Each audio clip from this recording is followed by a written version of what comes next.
Hello, welcome to my channel. Today we'll be learning how I made this shirt dress. You're welcome. If you're a new subscriber, please, you're welcome. Like, subscribe to our channel, and turn on your notification bell so you get notified each time we upload new videos.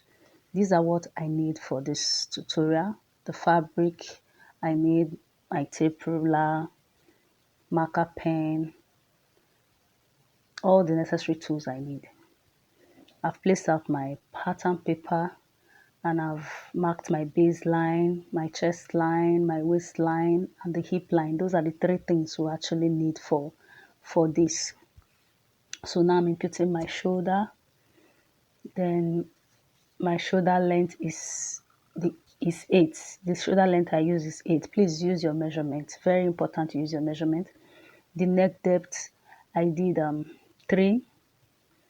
Then the back, because this pattern is having 4, I'm using this pattern for the front and the back. The neck depth was 1 for the back. Then for the front, I used 2.5 for the front. So I'm connecting them all and putting the curve there. I'm going to take my shoulder slope by 1 and I'll connect.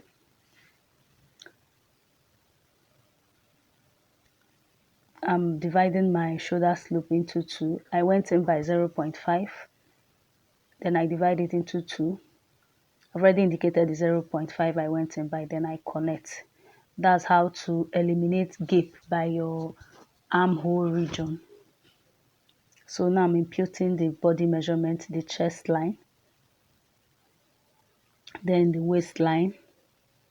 Please use your measurements, divide your waistline by 4, then you impute it. Then the hip measurement, and I'll extend the line. The same measurement I use for the hip is what I'm using for the down part because it's a free dress. So impute same measurement you got from your hip to the down part, then just connect it. I'm connecting the hip to the waist and the waist to the chest line. Then I'm going to add 1 inch for ease. It's not the sewing allowance, please. It's for ease. 1 inch for ease. I'm going to add it all around. Then I'm going to impute 1.5 for my sewing allowance. 1.5 my so the total of what I have is 2.5. You understand? But for the down part, the baseline of the down part is more than 2.5. It's actually 3. So it's 3.5, sorry, not 3. So I connected it and connect my line. So let's make a recap. I said I added 1 inch for ease, 1.5 sewing allowance for the waistline, the chest line, the hip line, but the baseline of the down part of the dress, what I added was 3. So the rest has 2.5, 2.5, but the down is 3. If that makes sense. So now cut out your pattern, and I'm going to divide the back because of the pattern the back of this dress has. I'm going to divide it into 2. Now what I'm doing is dividing from my base to I went down by 6, if that makes sense. Just follow the instructions, and I divided it. So what I'm going to do, I'm going to cut that part out. By the time I'm transferring to the fabric, I'm going to cut that part out. Then let's follow the process. So now I'm placing my fabric. The front, I came out by 1 inch for the front of the dress. I came out by 1 inch, and what that's for my buttonhole. Okay, remember I've added my necessary allowance, so I'm just cutting. Then the baseline I went down by 1 inch as well for same, that's the turning of the dress, the allowance in turning it. The shoulder line, I added my necessary allowance to it, so please do so for your own. So now I'm cutting out the neckline for the back. Actually notch the part that I needed for that's to connect the neck of the dress for the front. Because I'm using two pattern, I had to notch it with scissors. You saw me cutting it out there now, and I'm putting my necessary notches. So now I'm dividing the pattern into two. Then that's for the back. Now I gave an allowance. It has to be, your fabric has to be on fold. Yes, it has to be on fold. The other side is not going to be slit open, please. So I went down by 7 for the middle part of the center back. I went down by 7. Then I went down by 1, which is the one I also added for the front panel. So I'm connecting it. Now the center from the allowance I left there is 2. So I added 0.5 on top of the baseline of the dress. That's the upper part where I slitted, where I divided, to give me, that's my sewing allowance, to add it to this other part when I cut them out. I hope it makes sense. Please follow through. If you have any question, drop in the comment section, please. So now I'm cutting this other part. I'm going to also add 0.5 allowance and my shoulder allowance. Then I'll cut out. The 0.5 is to add it to the fabric, so we'll get even size if we merge it, because if not, it will be short. So we don't want that. Now I'm cutting out my sleeve. I've added my sleeve length. Please use your measurement. I've marked out my sleeve length, and what I did was I did, the shoulder length was 8, the chest line was 8, so I imputed the 8 there. I divided into 2, 4, which is what I'm imputing now, 4. Then I'll go down again by 4. Then I'll connect the 4 to the 4 in the middle, connect. Then I will now add my same allowance that I added to the fabric. So that's how I cut my sleeve. Not all, but especially this, like for free dress. So I'm connecting, then I'll cut out.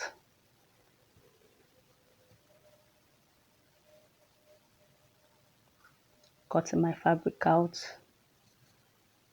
and I'll notch it. So now what I did was I went to the machine. I did a kissing plate. You see the back, you can see it, yes. It's called a kissing plate. I folded 1 inch on the right, 1 inch to the left of the midpoint of the fabric, and I joined it together with a stitch. Now I'm adding the upper part and the down part together. So when I'm done with that, I'll take it to the machine. And this is the sleeve. So I'm using a chiffon for this, and it was too light. So what I did was I doubled it and I doubled it again, if that makes sense. So this is now this is, I think, 6 inches. I folded it together. I had 3. Then I will turn again, so it will give me like 2.5 by the time I'm done stitching, so that it will be thick. So if you have, you could use a crepe fabric for it, but it's chiffon that I have, and it was way light. I wanted it not to be transparent. Okay, so the same thing. So now I'm joining my shoulder, the sleeve to the shoulder, and I'm going to take it to the machine and stitch it around, which I've done. So this is what we have now. So now for the lapping, for the buttonhole lapping, so I'm doing the same thing. I had 3.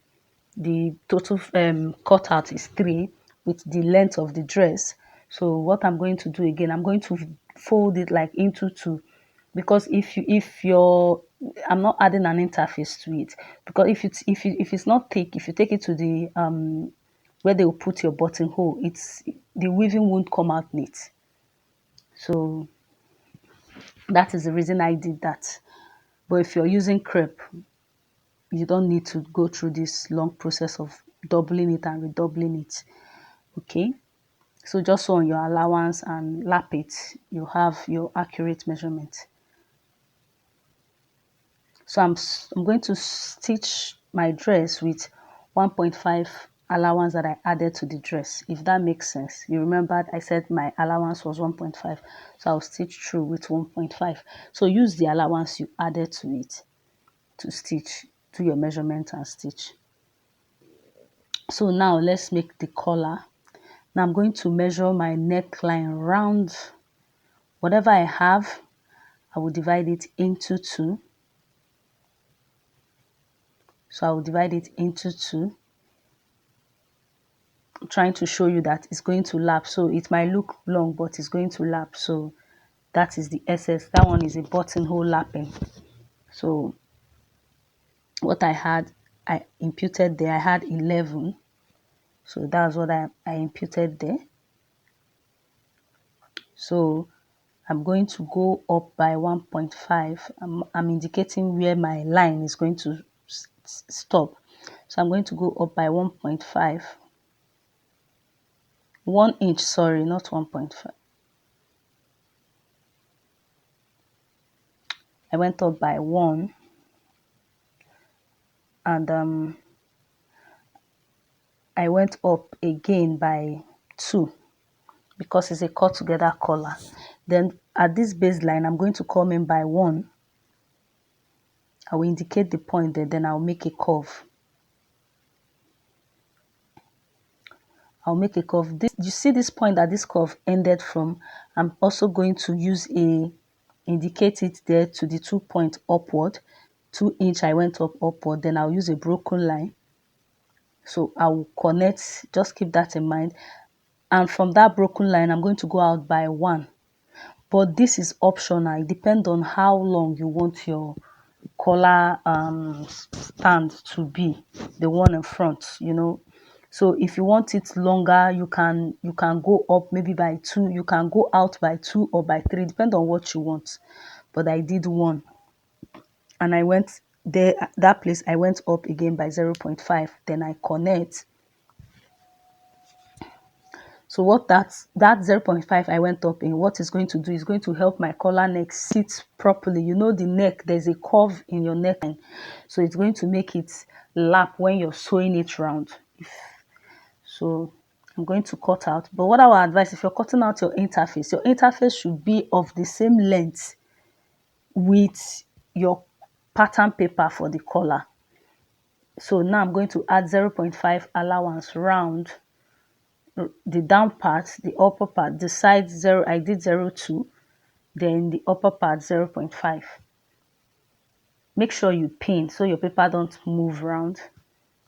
And I'm cutting 2 piece, in fold 2 piece. Please cut on fold. So I'm using the same fabric for the two facing. If you want to do a two facing, maybe you want to use a black, maybe to make it like a pattern, like a different color, then do so. But I'm using the two for it. So I'm cutting out my interface. I'm going to iron them. I've ironed it. Now I'm going to sew the upper part first on 0.5, then top stitch to one side, then iron, then also use iron to go in like a fold on 0.5 as well for this other side that I'm using on top to seal it. Okay, so what I did was this stitching, I have pinned my work round, then I'm going to stitch. When I'm done stitching, that's what we'll have. I will top stitch from the other side. So I've stitched the hemline of the dress. See that I took my time to do that for it to come out neatly.